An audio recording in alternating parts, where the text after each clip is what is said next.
Welcome, everyone, to Weekend Escapades. Today we are headed to Pioche, Nevada. It is home of the only standing or left standing gravity powered tramway that carried ore from all of its mines to its mill.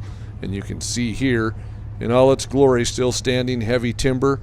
This is the gravity tramway, and you can see up on the hill there is still a lot of cable and ore cars that are dangling from this to the stanchions that come out of the ground on the hilltops, and down into and across Boot Hill Cemetery, where we are going to head over and show you the details on that. So let's take a look here at just a few of the mining areas that are still here on the road entering into Pioche. Mining cabins, and maybe some of these are the houses or the buildings where the operators were.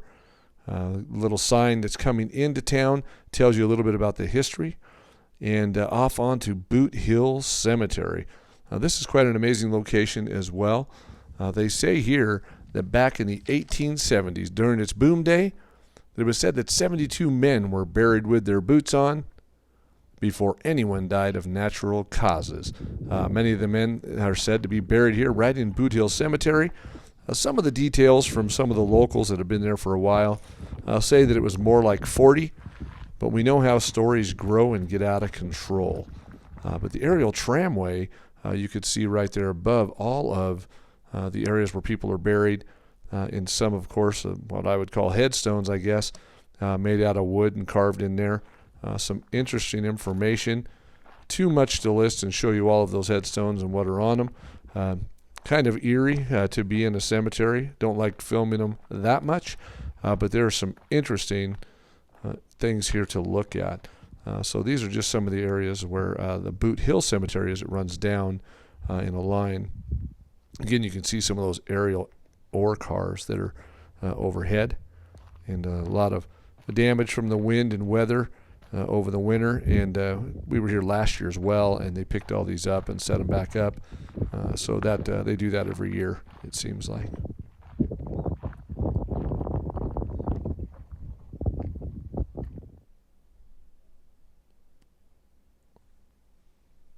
Off to the left of this area here, you can see a lot of iron, a lot of intricate iron work around some of these plots. It's not like, again, I don't like to linger around these areas, but these were just some fairly stunning photos, I thought, to take a look at.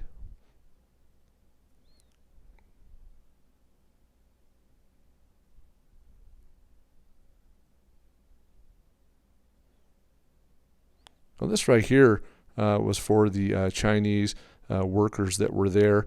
This is kind of a little monument that was put up. I understand that there were many that mined there in Pioche. And again, a little bit of a view of those aerial ore cars. This is actually quite stunning to look at when you're there. To see it in a picture, it doesn't do it justice. It looks okay, and it shows you exactly what it is. You can see it headed up the hill and how far this actually went. It's amazing that it's still standing and looks amazing. Some miner shacks that we saw here on our way to the $1 million courthouse. Now, there's something to talk about. This is a huge destination. It was built in 1872, originally called the Lincoln County Courthouse. The $1 million courthouse was basically a $26,000 budget contract back in the 1870s. The contract was broken, and it ran the construction up to $88,000. By early 1900, the debt had climbed because of interest, extremely high interest, and faulting on the payments due to the fact that silver and the ore kind of went away, the business. It went down, but it went up to $670,000. By the time it was paid off, it took 65 years to pay off this courthouse, and it was over $1 million when it was finally paid off. The stairways going up to the top, a lot of documents, a lot of books, a lot of the library. It's just a great place to see, all original. They restored a lot of it. You can see here they've got a lot of mannequins and so forth in the courthouse. Really cool to see. We really enjoyed it. It's kind of eerie at the same time. Not a big fan of looking at mannequins just staring back at you. There, as you can see, it looks like the judge up there holding the gavel. And this is the jail. Now, I found this the most interesting. Love old jails. This thing is built heavy out of stone. You can just feel the heavy timbers in the floor. And kind of eerie, when you walk in here on the left, there's like a really thin hallway that goes back right there. And then it goes back behind the cells, and that's where they used to hand in food or whatever they needed inside the wall. You'll see a window on the back wall that they did that with. So there's kind of a little hallway that's very thin that goes around the back. And the doors are very heavy. They don't look like solid iron, but they were definitely had some kind of a core to them that were really heavy, and heavy iron to close them. And I was told, or I've heard, that the slats were just big enough to where somebody could shoot through those bars. And it is said that the sheriff was a little dirty in this town, and when they'd arrest people for mine claim and mine jumping, they'd find out, and they would actually shoot them or take their gold or take their claim, not gold, silver in this area. Some old lanterns, and area there looks like it was the old bathroom that they had in that jail cell for people to go to the bathroom. And then again, the courthouse is a great look. You got to see that. And it's really made out of heavy stone and brick. And this is right here in town, right on the main street.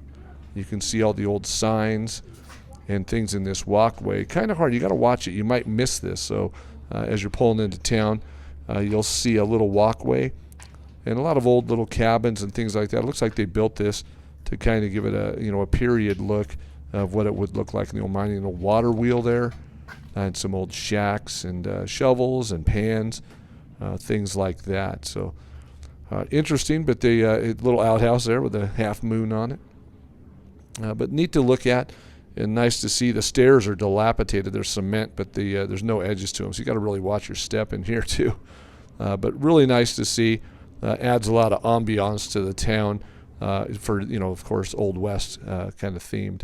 Old telephone booth there. Of course, that's not extremely Old West, but interesting.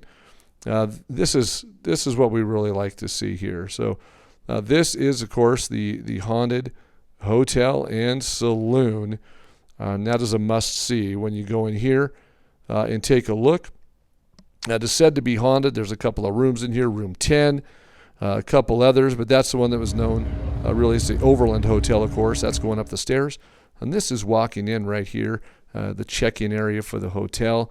Kind of looks period and dated. An amazing bar, heavy wood. This place was said to burn down, I think it's once or twice. And the old safe there. And I'm going to take you right upstairs. This is where the rooms are said to be haunted. And just kind of take a look up and down the hallways. As you can see here, the last time we were here, we were able to actually go into the rooms. And they're all kind of themed. The garden room there was one that they showed us. And it was said to be haunted. And in room 10, they said people have been held down in the room. One story was that a Navy SEAL was in the room, super tough guy, and he was held down, and he went running out of the hotel and never came back. So don't know. You don't know what the truth is. You hear stories from things, but until something happens to you firsthand, who knows if it's haunted. So on down the hallways, it does look awfully eerie. And I think it would be great, or we think it would be awesome, to spend the night here. But I'm just going to be quiet for a second. Just look at how quiet it is walking down these hallways. Just kind of creepy.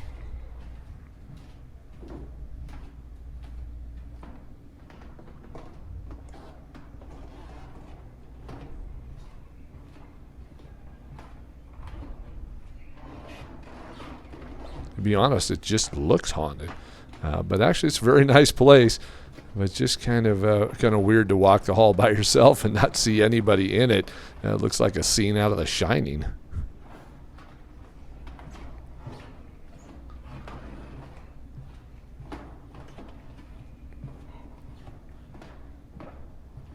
Now this is headed back down the hallway. I turned around and then back down the stairs and on the way out.